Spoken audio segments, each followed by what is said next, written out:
types of functions. Let's take a look at the types of functions that we've been studying. I brought up the idea that we're studying functions of several variables, and let me just rewrite that. And actually, let's take a look at it from a couple of different points of views.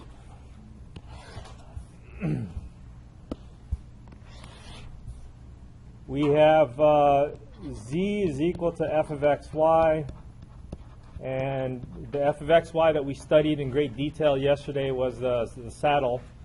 We took a look at it, plotting points, we took a look at a table of it, and we took a look at the graph of it, and we took a look at level sets and level curves, and then we were able to sketch all that stuff out.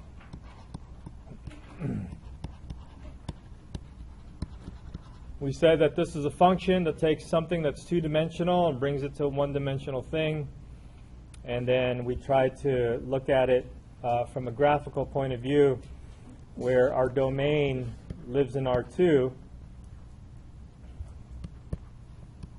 And then our output lives in a separate axis, a z-axis. And then we say that we are able to picture this by putting those three axes together, the x and the y as your domain, and then your outputs became the heights in your z-axis. Okay? And so we defined our level curves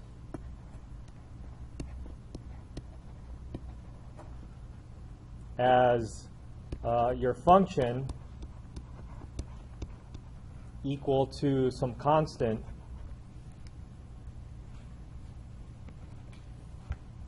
and then what we have is a relationship between x and y that we can describe in two dimensions.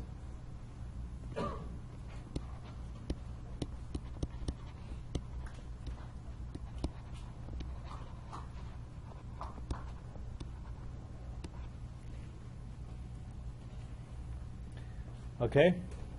So that's what we talked about yesterday. Just a quick rundown summary. Any questions about this?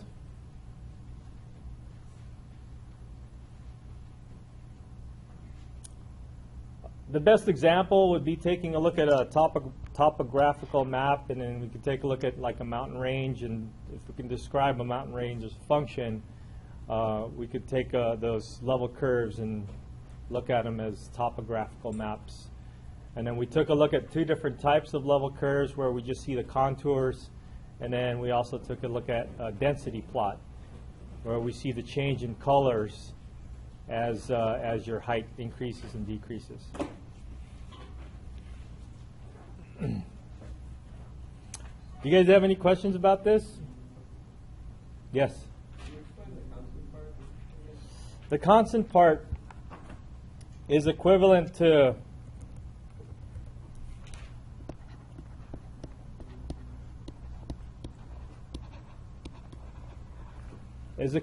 to a plane that's parallel to the xy plane.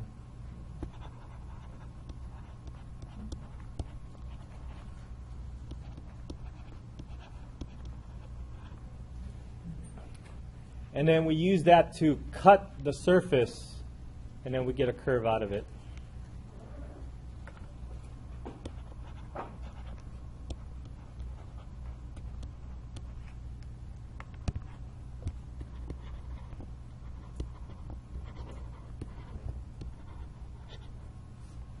And then so the intersection is a curve.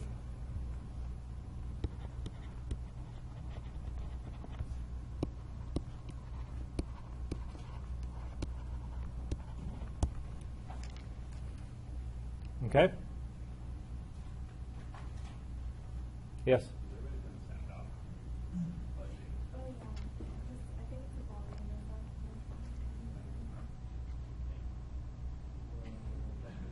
I was trying to hypnotize you guys.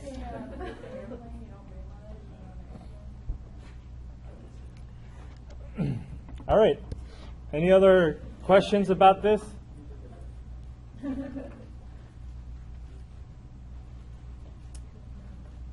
Are we good?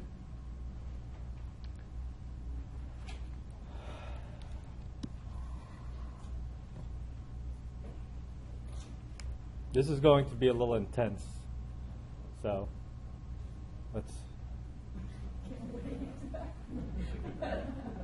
I'm really excited. My heart is beating fast. Maria asked what my favorite class was because I teach this, statistics, and all kinds of other stuff, and I'd say it'd have to be this class.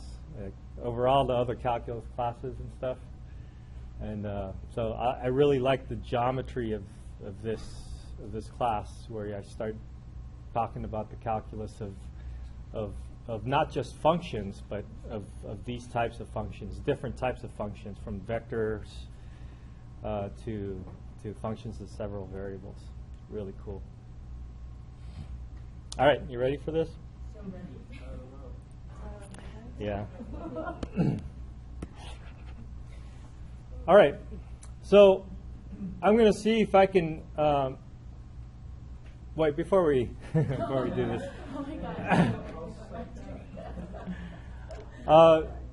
These functions, by the way, the z is equal f of x, y, are not necessarily just examples, or examples of these types of functions aren't necessarily just like mountain ranges or something in three-dimensional space. In fact, a good example, should have pulled this up earlier, but a good example would be describing the temperature. Have you guys seen those weather reports? And then the weather reports, they have a picture of the area that they're doing a weather report on, like, the Bay Area. And then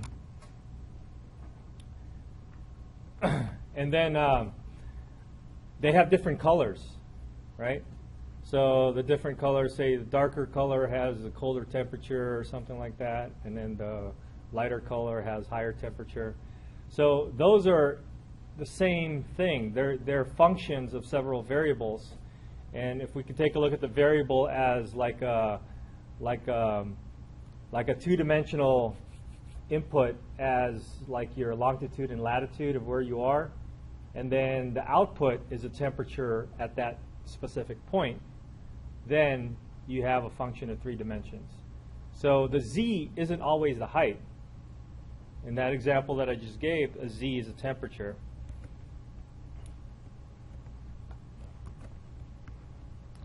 So I want to do this on the next page because I want to keep that page for something else. So for example, a temperature like this, I'm hoping that you should be able to read this where, okay, it's hard to read, but the redder colors are, all right, whatever. And then the different colors describe an average temperature along that area. So if red means warm and bluish, greenish means cold, then you're looking at cold areas around here in the, would this be called the Midwest? Or mid?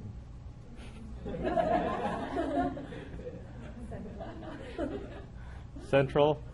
And then the southern states over here look like they got the warmer temperatures. All right?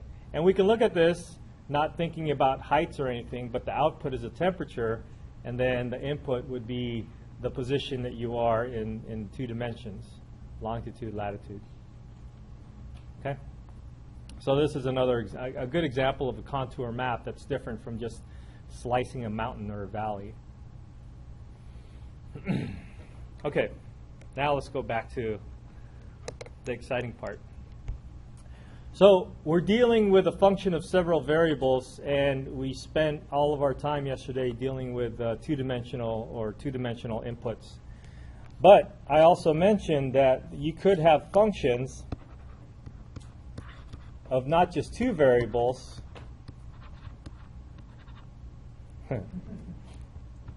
but 3 variables, x, y, z. Okay? So if you think about that, your function takes as an input a 3-dimensional point, a 3-dimensional vector, however you want to look at it, and then it outputs a scalar So that's just a value, a number. And now,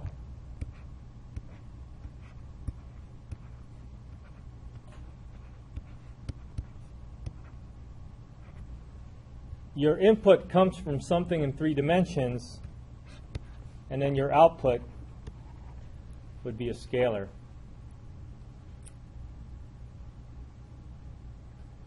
So the idea of looking at this graphically is now impossible for us,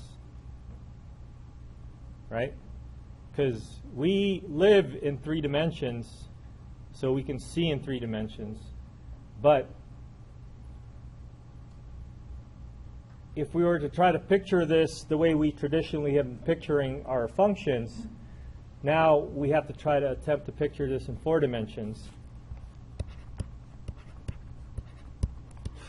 And we can't. Unless you take some recreational.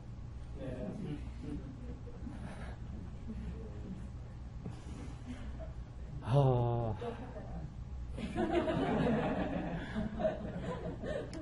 I went to school in Santa Cruz, so I totally visualized 4 dimensions back then. So now if you want to go to Colorado and see if you can visualize 4 dimensions there. Anyways,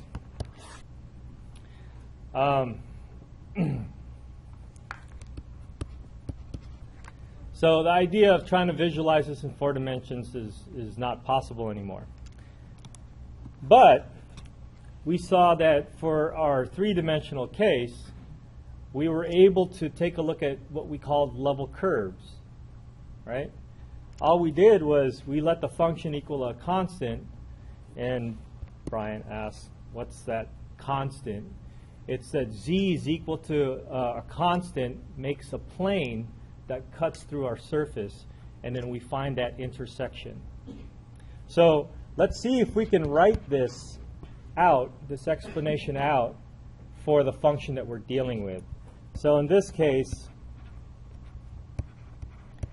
the word curve doesn't make sense anymore for us, so we'll call it a level set formally. You could probably change this to a level surface. You'll see why. And then what we're going to do is we're going to essentially take a look at our function, which has the x, y, z variables, 3 variables, and then we're going to set that equal to a constant. Now, this level set, just like the level curve, the level set lives in a domain. So our domain was in R3, right? So whatever we're going to attempt to visualize, since we can't visualize the big picture in 4 dimensions, we're going to bring it down to the dimension of our domain, which is in 3 dimensions. And that we can picture.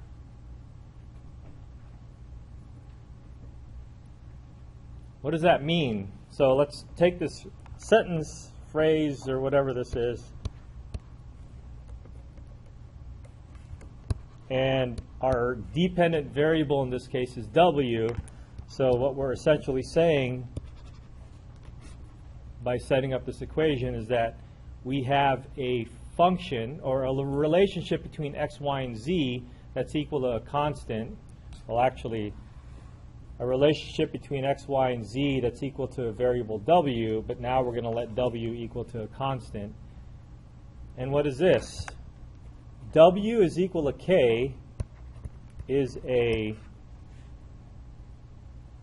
something parallel to the something else that, quote, cuts the surface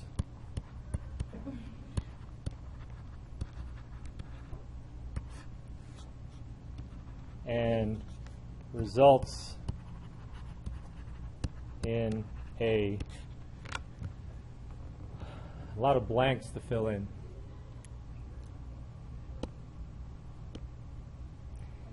So Z is equal to K was a plane. Now W is equal to,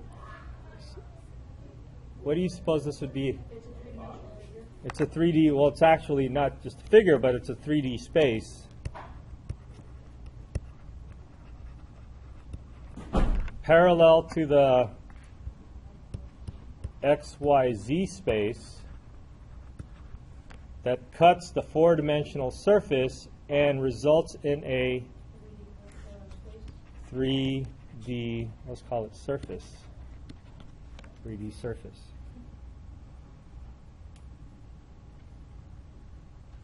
Imagine, because you can only imagine, that you have this four-dimensional blob, and then you're using, instead of a plane to cut it, you're taking a space to cut it. That is so cool, right? Right? Man. Whew.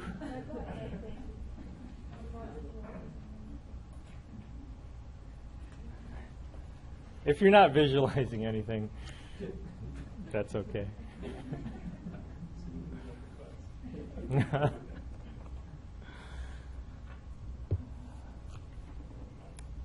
Try sometime to visualize it, I mean. So let's see if we can come up with some examples of this thing that we're just talking about. Okay?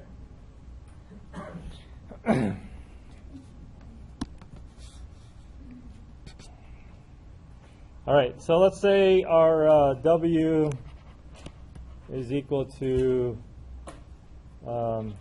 3x squared minus 9y squared plus z is equal to, wait, that's it.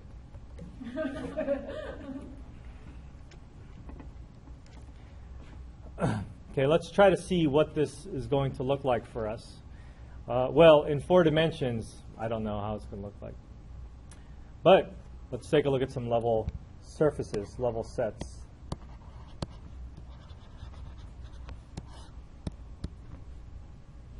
So when W is equal to a constant, let's start with the easiest constant. Let's set W equal to 0. What are we going to get? What's our resulting something? So let's just literally just put W or 0 in for W.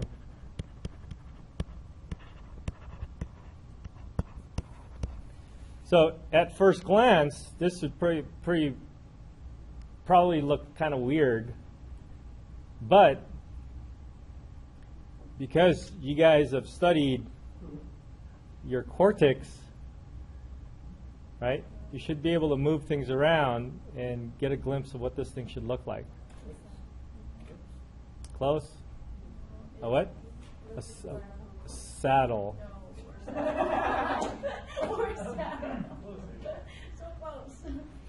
So all you have to do is you have an equation with an x, a y, and a z. What you want to do is you want to move things around, and in most cases, especially if z is not squared, you want to get z by itself. If z was squared, you probably want to keep it there and then try to work with that. But since z is not squared, I would probably want to solve for z, and then we'll bring over everything to the other side. We have 9y squared positive and 3x squared, which is negative. And now you notice that you have x and y that are both squared, and then the numbers, the coefficients don't really matter at this point, but they're both squared and they have different signs. So the fact that they're both squared and z is not should tell you that this is some sort of paraboloid, and the fact that there's a minus sign between them tells you it's a hyperbolic paraboloid.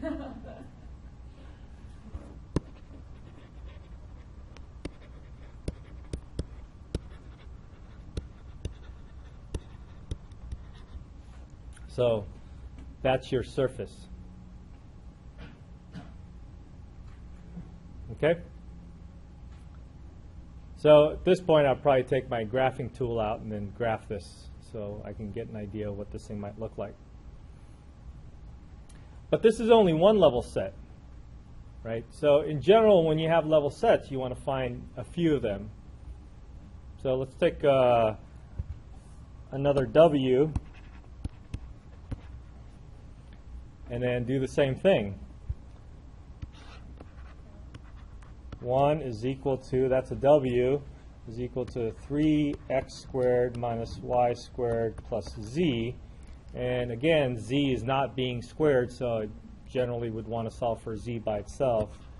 Z is going to equal to, it looks like I'm going to get, oops, 9, 9y squared minus 3x squared plus 1. Right? So that looks like it's another hyperbolic paraboloid. That's what? It looks like it's just been shifted up one. Up along the z, yeah. And then this is when you start seeing a pattern. When you let w equal to 2, 2 is equal to 3x squared minus 9y squared plus z. And then again, you solve for z by itself.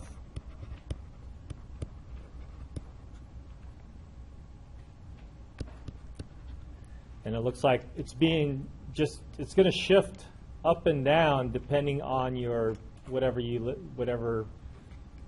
w equals to the constant you're setting this equal to. Okay? All right. So you can attempt to visualize this just by looking at it one dimension less. So from 4D to 3D, you can visualize this, or you can just have your graph do it for you. So let's see if we can start getting used to using the 3D calc plotter. So I highly encourage you to play around with this in your free time, just so you can get a feel for these types of surfaces that we're dealing with. In general, these level surfaces that come from 4 dimensions to 3 dimensions are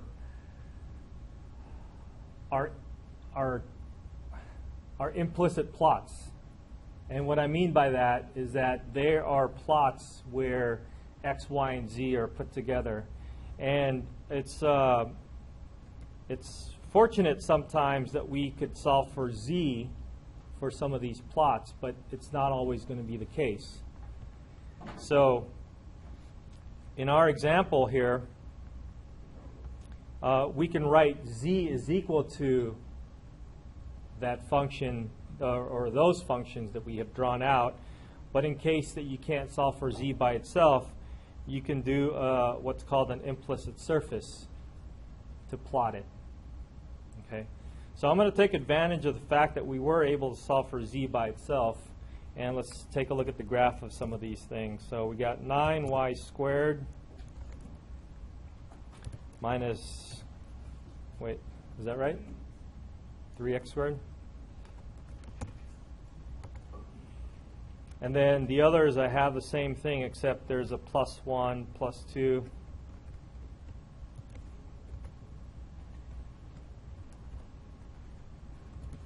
And we didn't go down in the negative direction, but we can imagine going down in the negative direction, we just get a negative 1 on the outside. So let's see if we could take a look at all of these plots at the same time.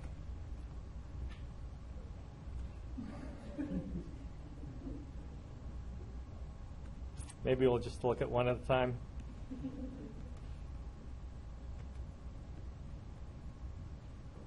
So it is a saddle that we expected.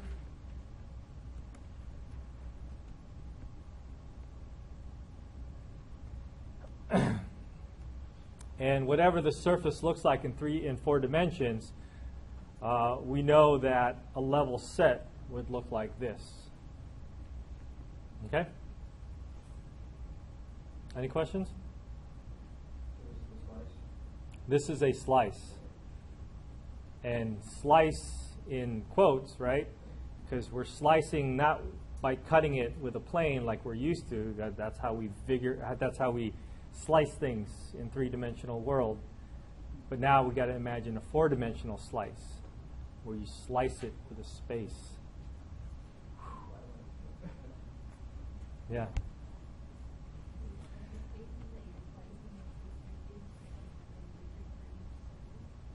Yes, because it's just like the cut of a plane, you're looking at different planes.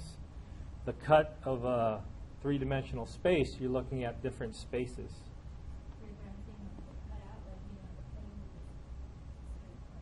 Yeah.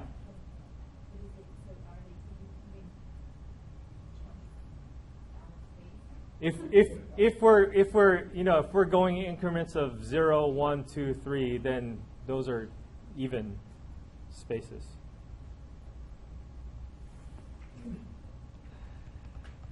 The graphing calculator program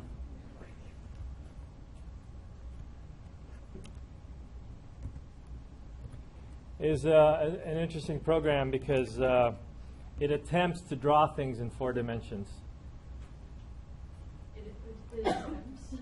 It attempts. So the idea behind 2 dimensions is that you have 2 axes, x and y, right? In 3 dimensions, you just add a third axis, so x, y, z. So in 4 dimensions, they figured out, just add another axis. So you have 4 axes, w, x, y, z. Right, they're perpendicular. Which, again, because it's in 4 dimensions, we can't see the perpendicularity of it. But if we just imagine there are 4 axes that are perpendicular to each other, then you would have a 4-dimensional picture. So what was our function? W is equal to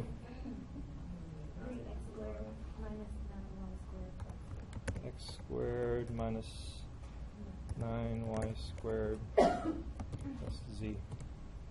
Oh, can't graph that.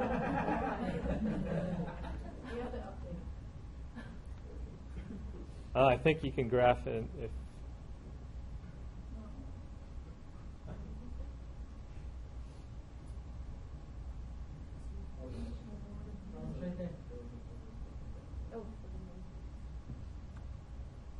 Oh, you have to make it into a 4 vector. No? All right. This is going to take too long. Well, in any case, I'll see if I can find that. So this is welcome to 4 dimensions. This is our level set.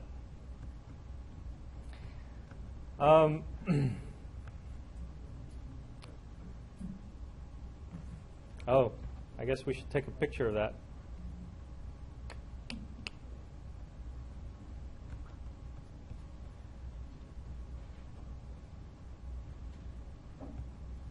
Let's see, graph.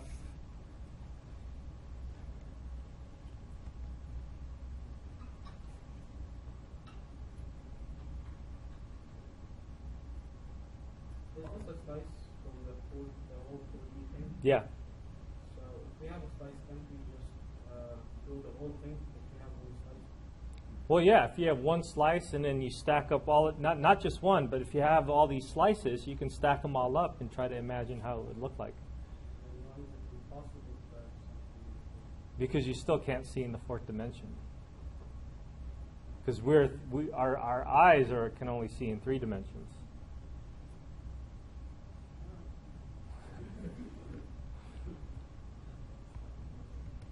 Unless you go to Colorado and engage in some recreation.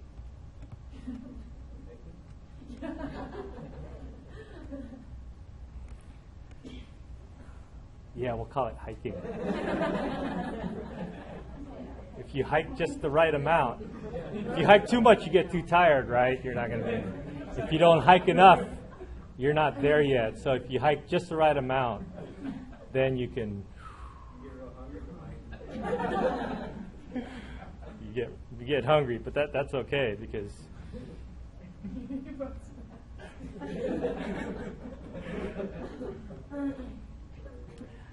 All right, let's do another example. And this one's a fairly common one. Let's say W is equal to x squared plus y squared plus z squared. So that's a nice simple type of a function. And we went from a parabola if it was just x squared, and then if it was x squared plus y squared, and it looks like a paraboloid, and then so x squared plus y squared plus z squared would be a paraboloid.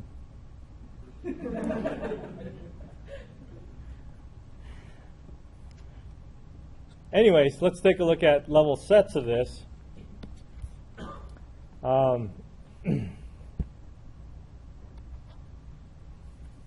let W equal to 0. You get x squared plus y squared plus z squared is equal to 0. And you wonder what that thing looks like.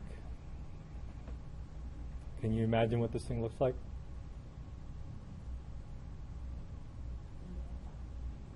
A dot.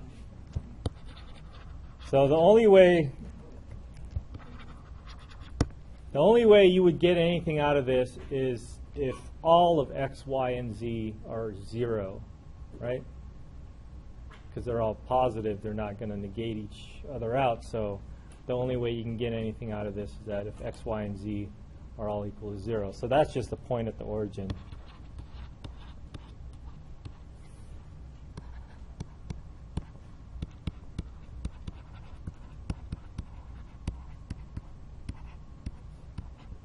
So x squared plus y squared plus z squared is equal to 1. This is a sphere. Radius 1. X squared plus y squared plus z squared is equal to 2. This is another sphere. So in fact, they're all going to be spheres, right? So spheres that look like the radius is getting bigger. Let's try a negative number.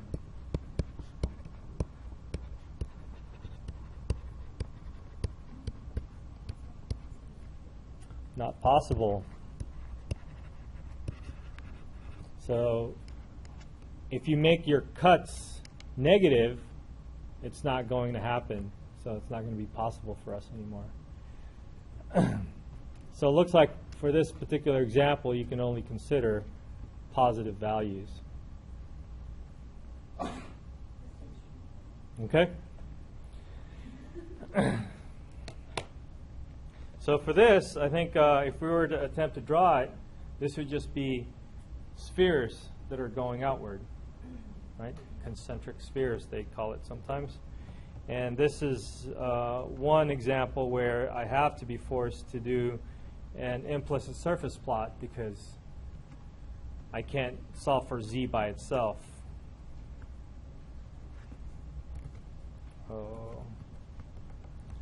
So x squared plus y squared plus z squared is equal to, let's do 1.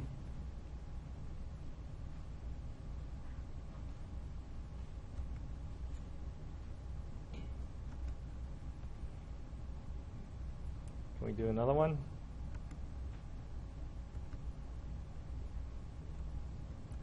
X squared plus y squared plus z squared is equal to 2. So that would just be concentric spheres.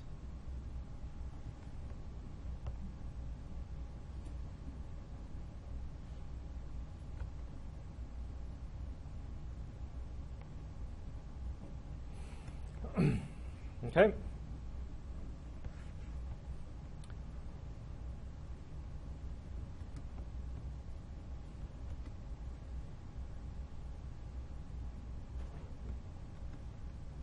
So I kind of want to know the difference between a plot that looks like this versus a plot that looks very similar but would have probably different looking four-dimensional surface. So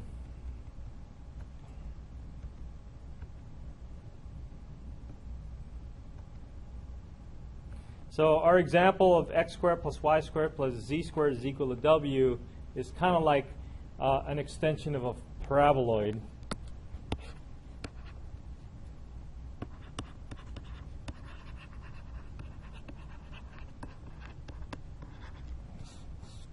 So let's take a look at another example where you might have concentric circles again.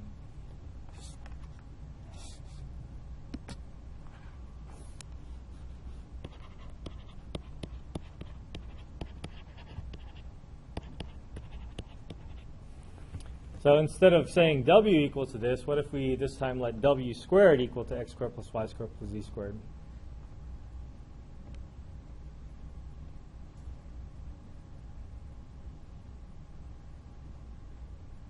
I don't know if this is what I wanted to do. This is not what I wanted to do.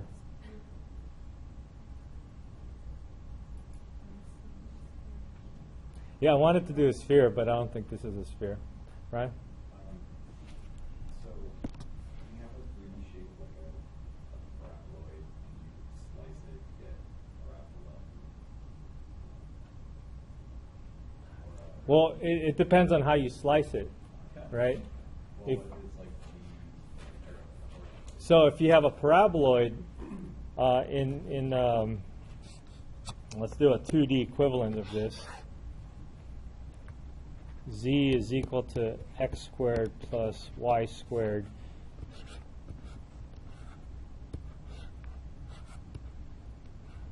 So if you make your cuts in 2 dimensions, you would have your contour curves are going to be circles, concentric circles.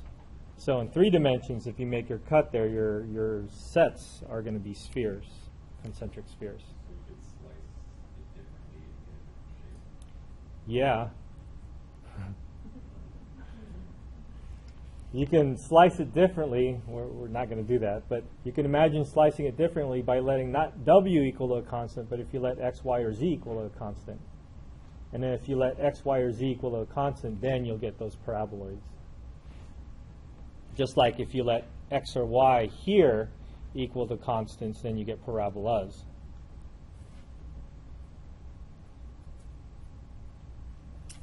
All right, so I'm kind of stumbling on this next example because the next example I want to give you is not really a function, but let me just throw it out anyways. So imagine having x squared plus y squared plus z squared plus w squared is equal to r squared. So I'm going with the idea of a circle to a sphere to something in 4 dimensions, where this would be kind of like a 4-dimensional sphere. So it's not quite the same, but if we take a look at this, by letting our 4th variable equal to constants, then we're going to have 3-dimensional surfaces. So like when we say w is equal to 0, you're going to get x squared plus y squared plus z squared is equal to r squared.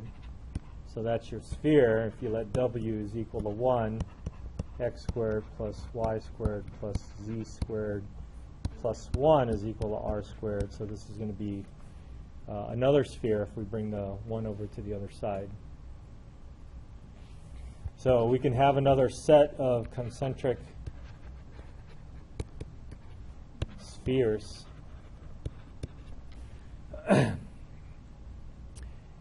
that whose level sets look the same thing as this 4-dimensional paraboloid, but the 4-dimensional shape is totally different. Okay? So in the same way that we did this 2-dimensional, 3-dimensional equivalent, let's do another 3-dimensional equivalent for our next page over here.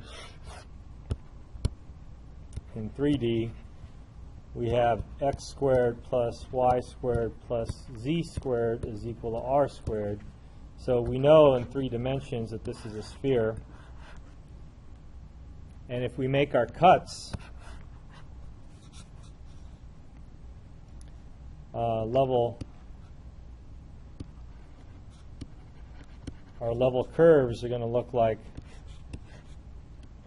concentric circles again, right? So what happens is that the spacing of those concentric circles are going to be different for a sphere versus a paraboloid, or paraboloid. So that gives us more reason not to trust our ideas of what something in 4 dimensions might look like, because a sphere and a paraboloid, they don't really look the same, right? They look totally different. But the level curves for a paraboloid are circles, the level curves for a sphere are circles. So just because we're examining level sets doesn't mean we have really a good grasp of what's happening in the higher dimension.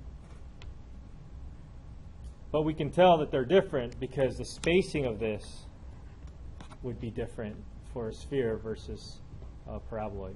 Yeah? So it's like slicing a cone versus a paraboloid in 3D, and then for both you get circles. Yeah. So another one is the cone and the paraboloid. Those look even more alike. When you slice a cone, you got concentric circles. When you slice a paraboloid, you get concentric circles. But those 2 circles are spaced differently. Yeah.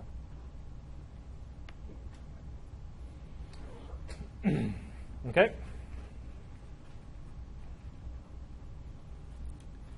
All right. That was fun. Did you guys, was it good for you? All right, we're going to shift gears now and go back and bring ourselves back down to 3 dimensions. And take a look at the idea of limits.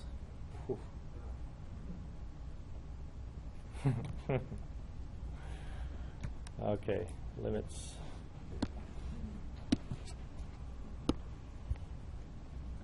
I think this is section 14.2.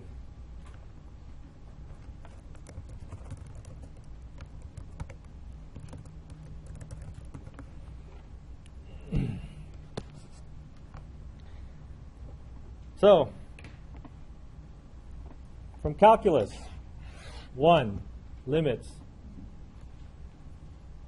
I don't know if I should start off with this. Yeah. So,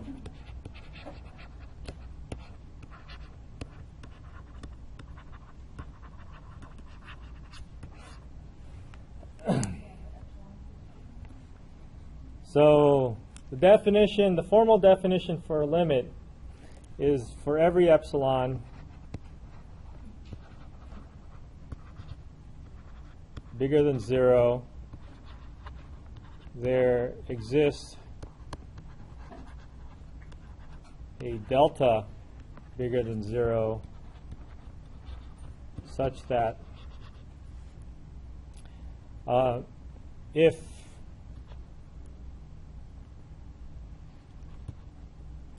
x minus delta, x minus x naught is less than delta, and I need to squeeze in that x naught doesn't have to be exactly equal to x. So that this implies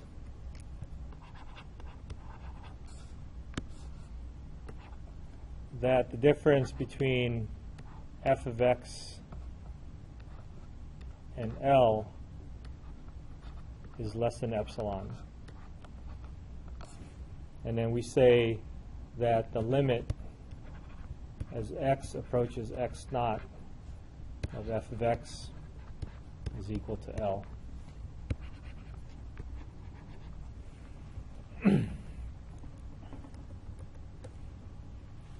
That's a formal definition of a limit. Okay, so let's put that aside for now and come back to that in a few minutes. But let's continue to talk about this in 2 dimensions.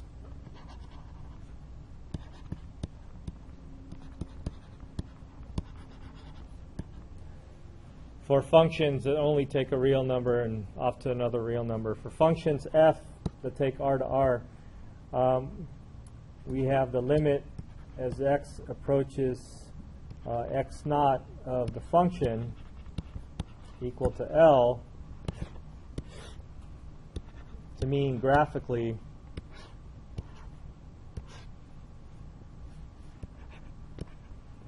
as x approaches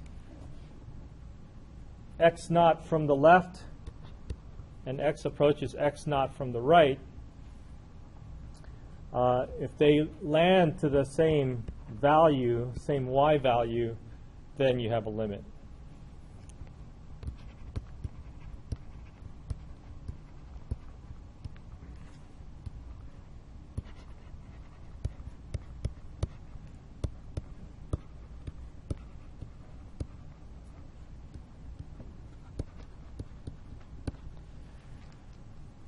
So this is, aside from this really rigorous definition, this is generally how we check if we had a limit. If we come from the left and we come to the right, we get to the same point, then that limit must exist. And it doesn't matter if there's a hole in there or not. This expression over here where we say 0 is greater than x minus x naught less than delta, that's saying that as long as you're close to it, and if there's nothing there, there's nothing there, that's okay. But as long as it approaches it, that's fine.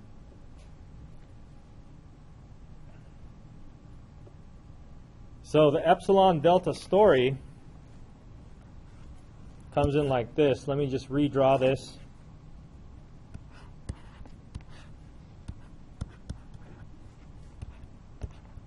A little bigger. And the epsilon delta says that if I give you an epsilon that's really small,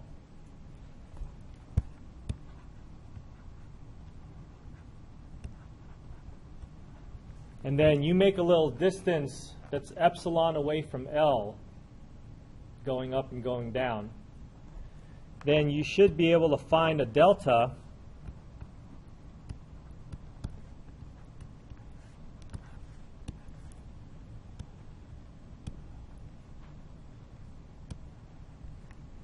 delta that's big enough so that everything within this interval that you just created with delta is going to bring everything, I guess, not big enough but small enough. Let me redo my deltas. You want to find a delta that's small enough so that if I bring each of these points and put it into the function, that I'm not going to go beyond my epsilon interval. Okay? So that's what this business is saying. So I give you an epsilon, you have to give me a delta that's small enough so that if I get to pick any point within that delta that you found, that delta unit away from x naught, then we're always going to be within epsilon. Now, I don't know if that made sense to you, but it's always good to find an example of something that's not continuous to see how this plays out if something is not continuous. So epsilon delta example.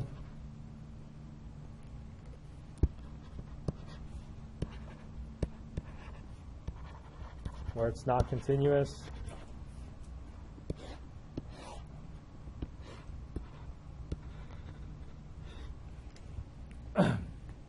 So let's say something like this is not clearly not continuous, right?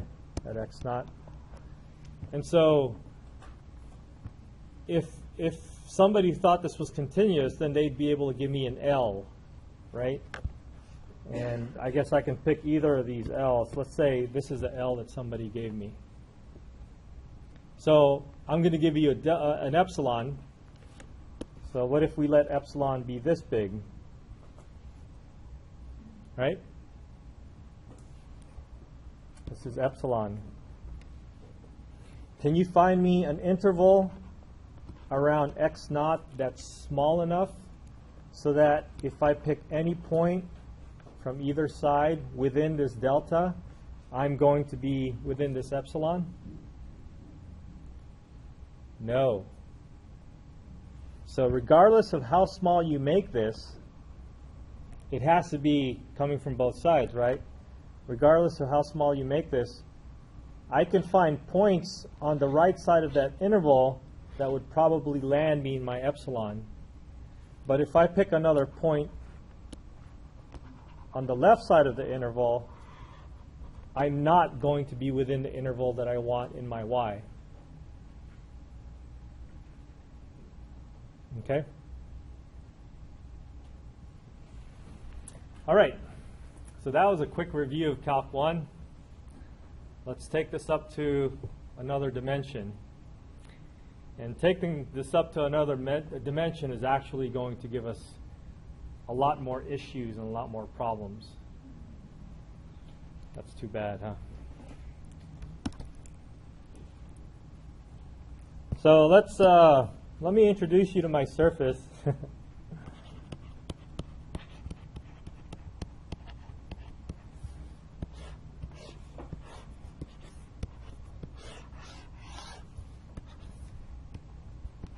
This is my surface z is equal to f of xy. I'm going to be drawing the surface a lot. This would be my generic surface. You know, in calculus, your teachers say y is equal to f of x. They just draw some curve like that. And it's almost always like this, right? A little wavy and goes up. Nobody ever does a line or just a parabola. They make a little wavy curve like this. Even books do that. Well, this will be my surface. Okay, so this is my surface. What if I'm interested in finding the limit x approaches?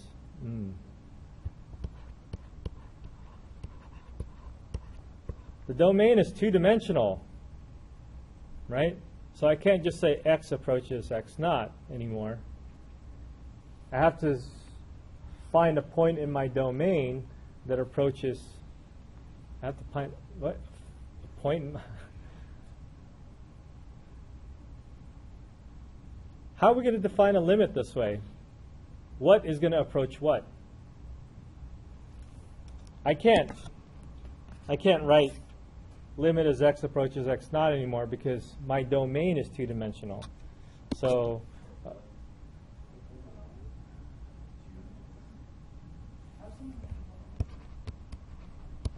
a double limit?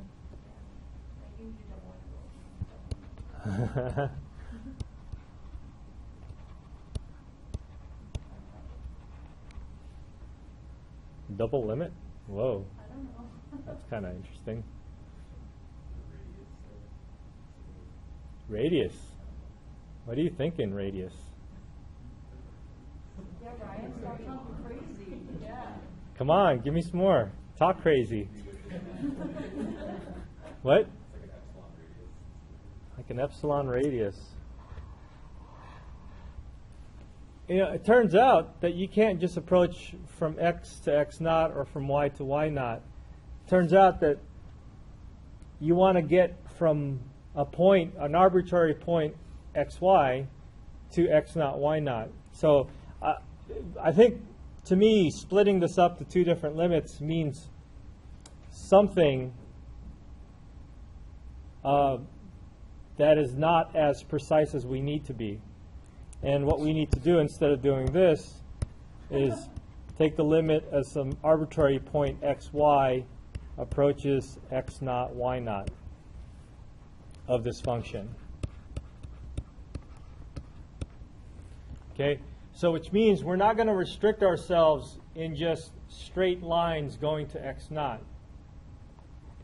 So we're not going to restrict ourselves with just a straight line going to x naught along the x, or a straight line along x, y naught going to y. We have to allow for a lot of different ways to get there. So back in 2 dimensions, we had 2 things to check if a limit exists. Come from the left, come from the right. If it's the same limit, we're all good. In 3 dimensions, where your domain is 2D,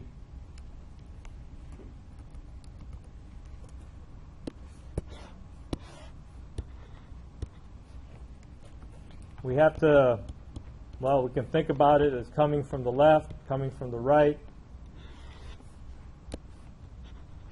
coming from above, coming from below. But then we can also come from an angle. Any angle. We can come from a curve.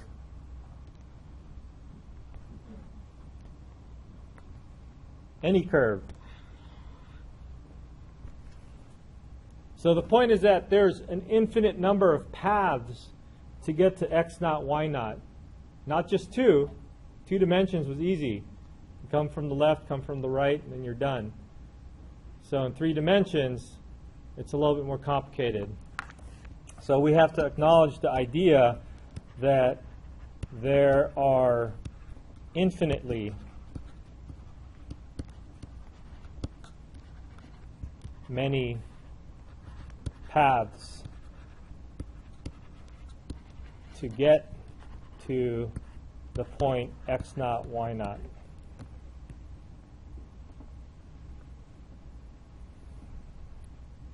So the idea about checking which way, coming from one way or another, is,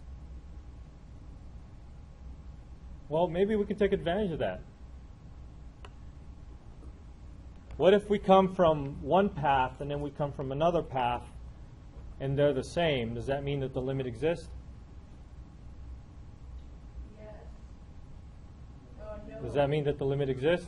Oh, no. No. If you come from one path and then you come from another path and then you got the same limit, then those are 2 paths with the same limit, but we have more to check, right? How many more? Infinitely many more. What if we come from one path and we come from another path and there are 2 different answers? Then it doesn't exist. Then you're done. Right? What?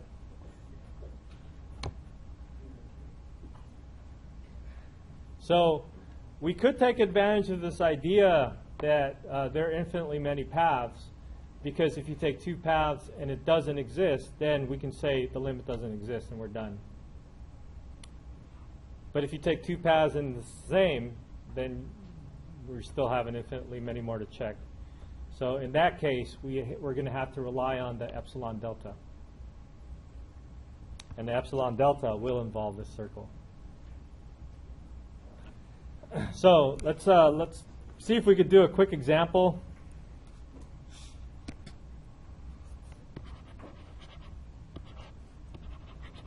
Where a limit does not exist.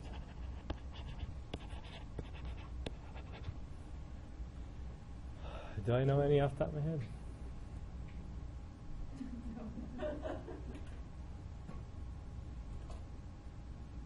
Oh.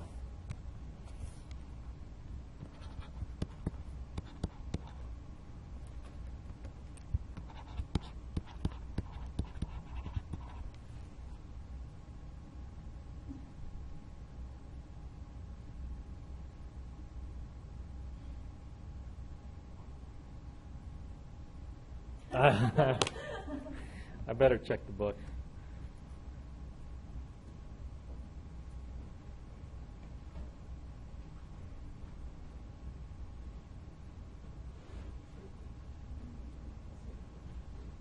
Let's try number 8.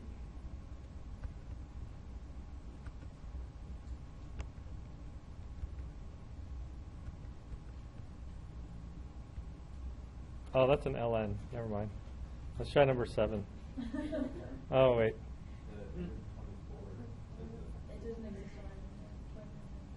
Oh, okay.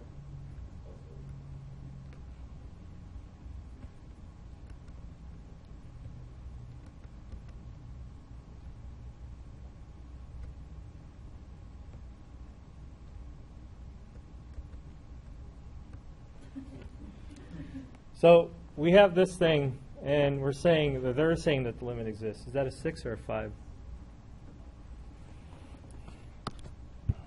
So clearly, when you put 0 in, you're going to get 0 over 0.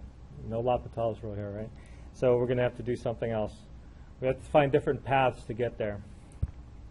So, and the way we do paths is that we can just try to imagine equations. You can parameterize it if you want to get really fancy. But basically, this is your 0, 0. And the paths that you would take, the simple paths to take are just horizontal and vertical paths to get there. So this path over here, actually both of these paths, we'll say this is y is equal to 0, right? And then x is going to approach x naught. So path 1, let's call this P1 for path 1.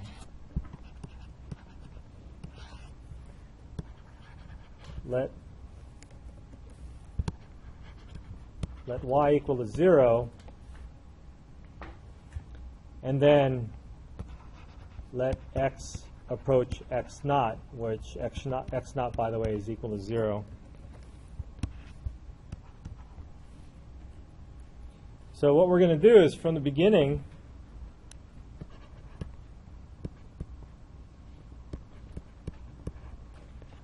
we can assume that y is equal to 0 already.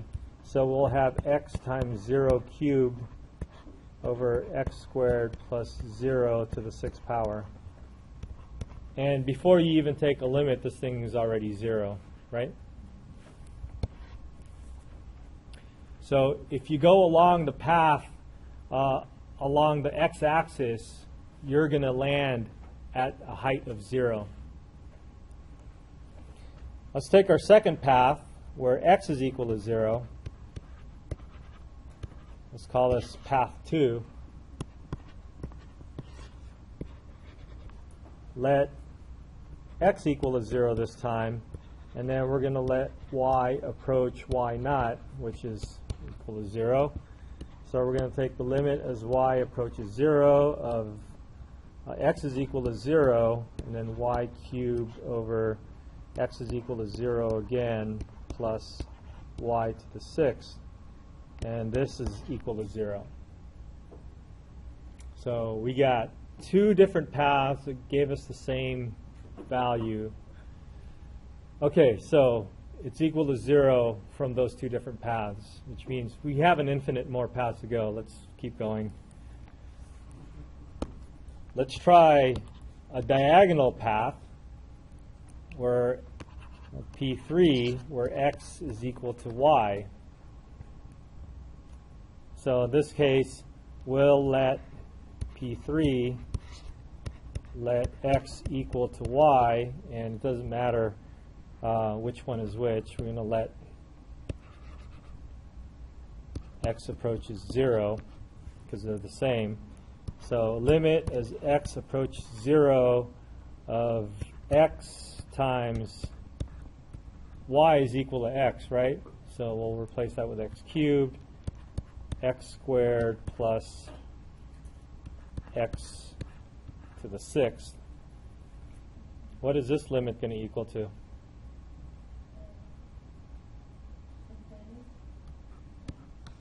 Let's see.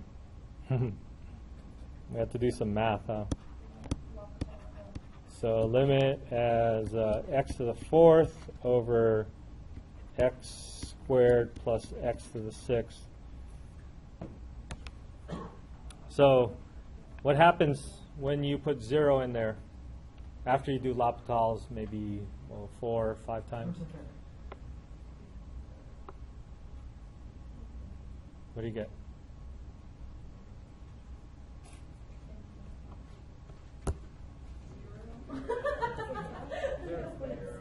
L'Hopital's rule. The exponent in the denominator is larger than the exponent in the numerator. You could. Oh, really? We're going to do this? X to the fourth. Factor out the denominator, x squared, 1 plus x to the fourth.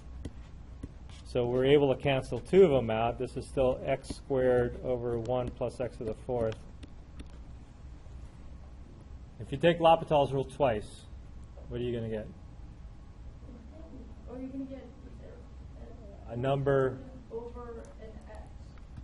So number over an x, which turns out to be 0. So this is undefined. Infinity. So now we have the third path that we chose is different. So now we can say that this is not continuous.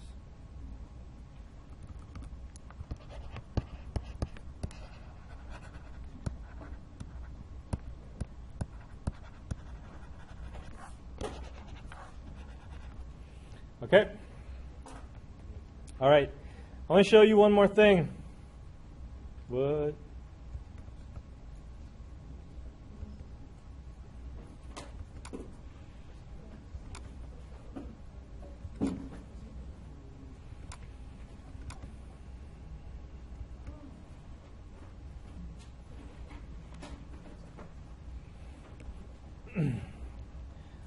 I will try to post this in the notes or somewhere online.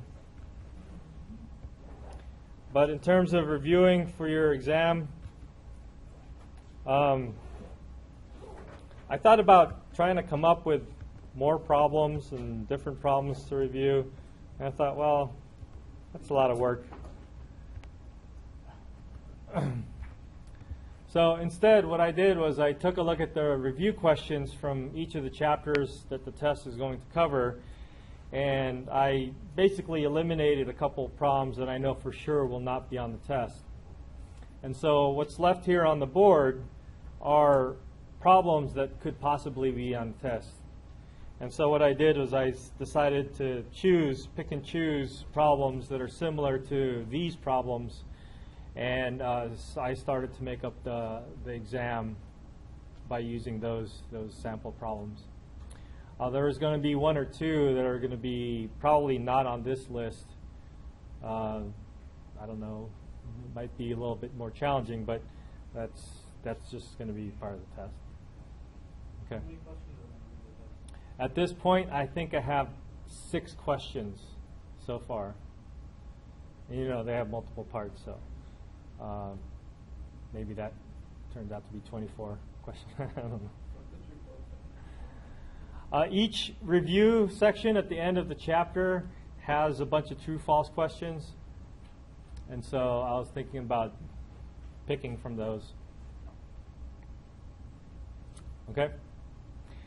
So what we'll do tomorrow as a review is that I'll tell you exactly how the test is going to be laid out. You know, each problem is going to have a theme. Like problem number 1 will be on parametric equations and polar coordinates, for example. So I'll write that down, and then we can try to, from there, we can take a look at these problems, sample problems to do in class. And so it might be good for you between now and tomorrow to think about which problems you think you're struggling with the most, and then kind of, you know, just make a note of that. Just look at these problems and say, oh, I could do that, I could do that. Oh, I can't do this. This looks hard. So circle it, write it down, and then tomorrow we can go over some of those questions. Claire? You guys get a 8.5 by 11 sheet of paper. 8.5 by 11. What? Both sides, both sides. And so if you don't have your trig functions memorized, those trig identities, for example, it might be good to jot down a few of those. I'm not going to expect you to manually calculate an integral, although you might have to set up an integral, and then I might want to find a value, in which case you can use your calculator to tell me what the value is. Calculators are allowed. One sheet of notes. Yeah, any other questions to help start preparing? We're going to do that next class. Tomorrow. Type notes okay? Type notes are fine. As long as you do it. I mean, you know, the whole idea for you making the notes is for you to actually write it or type it. But if you just Xerox it from somebody else, then that's not very useful. Yeah? What do you mean by trig identity? I don't know. Trig identities. half angle, double angle. Yeah, half angle, double angle, sine, secant, tangent, stuff like that. Okay. All right. So if you want to start making up your sheet of notes, go ahead. See you guys tomorrow.